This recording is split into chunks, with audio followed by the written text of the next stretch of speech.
받으셨어요? 받으세요? 안녕하십니까? 더불어민주당 부평구을 국회의원 박선원입니다.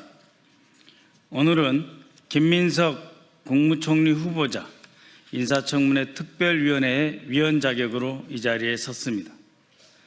국민의힘은 김민석 후보자의 무차별적인 의혹 제기를 하기 이전 해당 정당의 위원회 재산 증식부터 밝히시기 바랍니다. 공정과 상식의 잣대는 스스로에게 먼저 적용하십시오.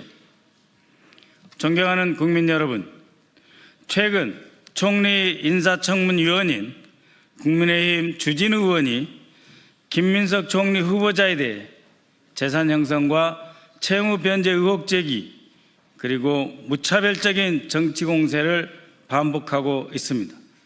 마치 자신은 아무런 죄가 없는 양, 아무런 흠결이 없는 양, 도덕적 우위를 자처하며 심판의 칼날을 휘두르는 듯 합니다. 그러나 정작 주진우 의원 본인 자신의 재산 형성과 사인 간의 채무 등에 대한 의혹은 해소되지 않고 있습니다. 오늘 이 자리를 통해 몇 가지 점을 분명히 지적하고자 합니다. 2024년 4월 26일 기준 공직자 재산 신고상 주진우 의원 본인 재산은 엄청납니다. 본인과 가족 명의로 신고된 재산 액수가 무려 총 70여 원에 해당합니다. 자그마치 김민석 후보자의 35배, 3,500%에 해당하는 어마어마한 액수입니다. 이 중 부동산은 약 40억 원, 예금과 현금, 주식 등 동산이 물경 31억 원, 차량이 1억 원 등입니다. 20년 가까이 공직에만 있었다는 사람이 도대체 검사 월급이 얼마나 된다고 생활비 다 쓰고 남으면 뭘 저금할 게 있다고 70억 원의 재산을 모을 수 있습니까? 김민석 후보자 가족 전체 재산은 약 2억 원인데 주진우 의원 가족 재산은 작년 7개월 동안 단 7개월 동안 2억 4천만 원이 늘었습니다. 김민석 후보자 가족 재산 전부인 2억 원의 120%에 해당하는 돈을 단 7개월 만에 불린 것입니다.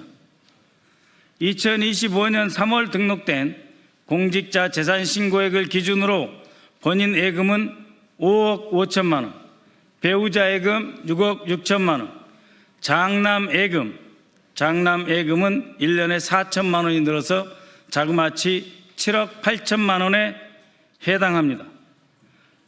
일부 보험이 있었다고는 하지만 상당 액수가 언제든지 현금으로 인출 가능한 현금성 자산들입니다.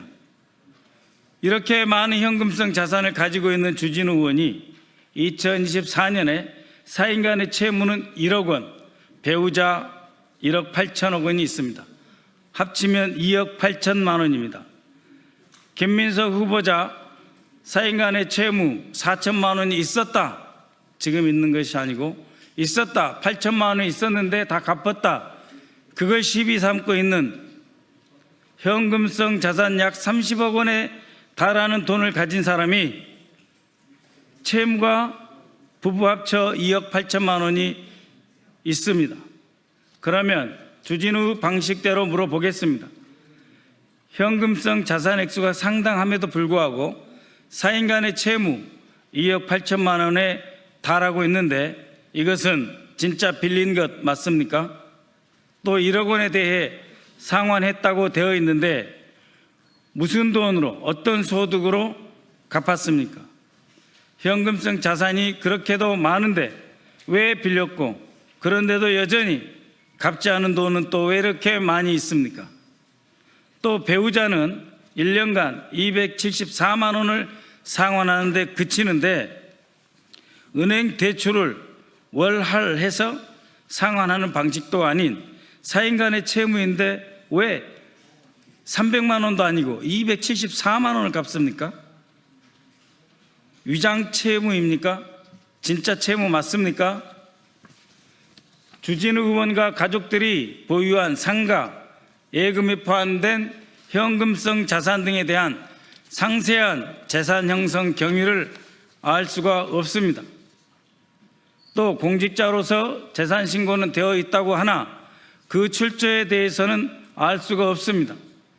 혹시 정치권 임문을 앞두고 그에게 후원금을 예금으로 돌려 보관하고 있는 것은 아닙니까? 이에 대해서 검찰은 인지사건으로 수사하지 않고 뭘 하고 있습니까? 서로 봐주기 하고 있습니까?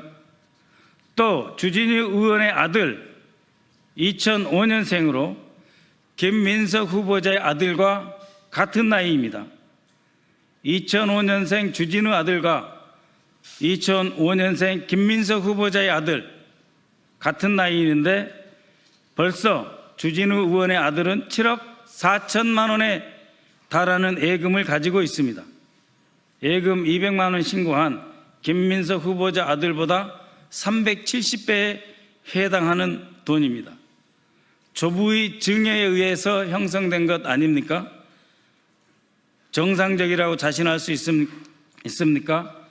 조부의 증여가 맞습니까?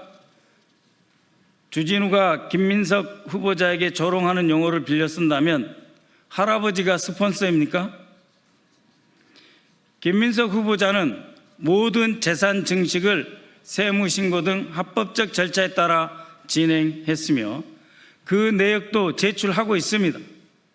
차용증 사본도 언론을 통해 공개하고 있습니다.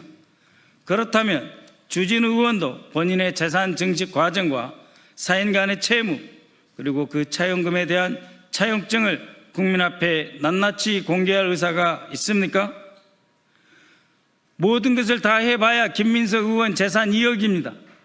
거기 어디에 부정부패가 있습니까? 김민석 총리 후보자는 젊은 시절 이른 나이에 정치권에 입문하였습니다. 서울대 총학생회장 출신으로 386 세대의 대표 주자로서 주목을 받았고 30여 년 전인 2002년 민주당의 기대를 안고 서울시장 후보로 출마하여 화려한 정치적 조명을 받기도 했습니다. 그러나 그 이후 그의 정치적 여정은 결코 순탄치 않았습니다. 젊은 시절 시작한 정치였지만 그 누구보다도 험난한 가시밭길을 걸었습니다.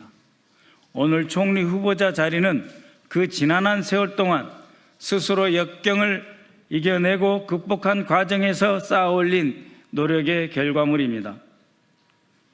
정치 자금 문제로 시련을 겪었고 표적 사정과 과중한 세금 압박으로 경제적 고통이 수년간 이어졌습니다.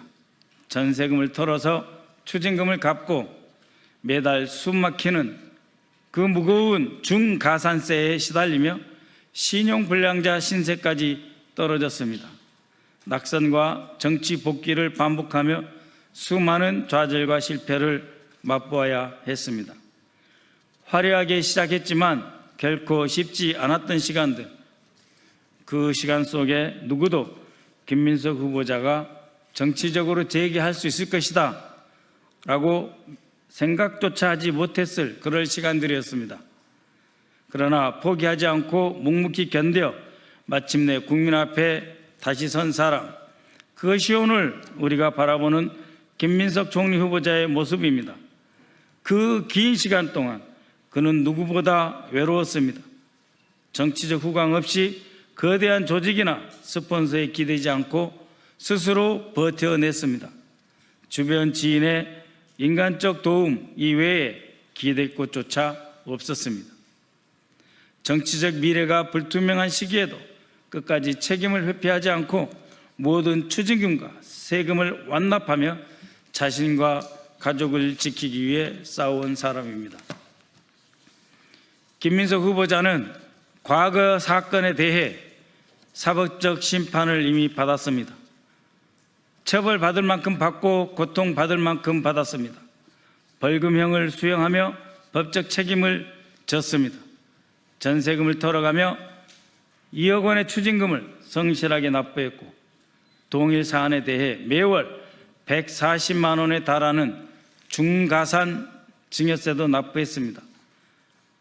20여 년 가까운 세월 야인으로 지내면서 정치적 책임까지도 졌습니다. 그런 모습을 주진우 의원이 피식하며 웃어 비웃을 수 있습니까? 본인 얘기대로 자기 객관화가 너무 안 되는 것 아닙니까? 수많은 시련과 짐을 온몸으로 감내하며 여기까지 온 총리 후보자의 앞에서 정치적 공세를 위해 스스로 온 매무새를 가다듬을 정도의 정중함은 지켜줘야 하는 것 아니겠습니까? 국민의힘 주진우 의원께 촉구합니다. 정치적 도덕성을 말하려면 스스로의 거울부터 먼저 들여다보아야 합니다. 남의 상처를 발판 삼아서 자신의 정치적 이익을 쌓으려는 저렴한 공격은 국민의 상식과 공감을 얻을 수 없습니다. 김민석 후보자에 대한 무차별적 정치 공세를 중단하고 먼저 본인의 재산 형성, 정치자금, 금전거래, 자녀의 재산 형성 과정에 대해 국민 앞에 투명하게 소상히 밝히십시오. 그 과정에서 이해 충돌은 없었는지 충분히 소명해야 할 것입니다. 공정과 정의는 남을 두들겨 패는 도구가 아닙니다. 자기 자신을 뒤돌아보는 거울이 되어야 할 것입니다. 이상입니다.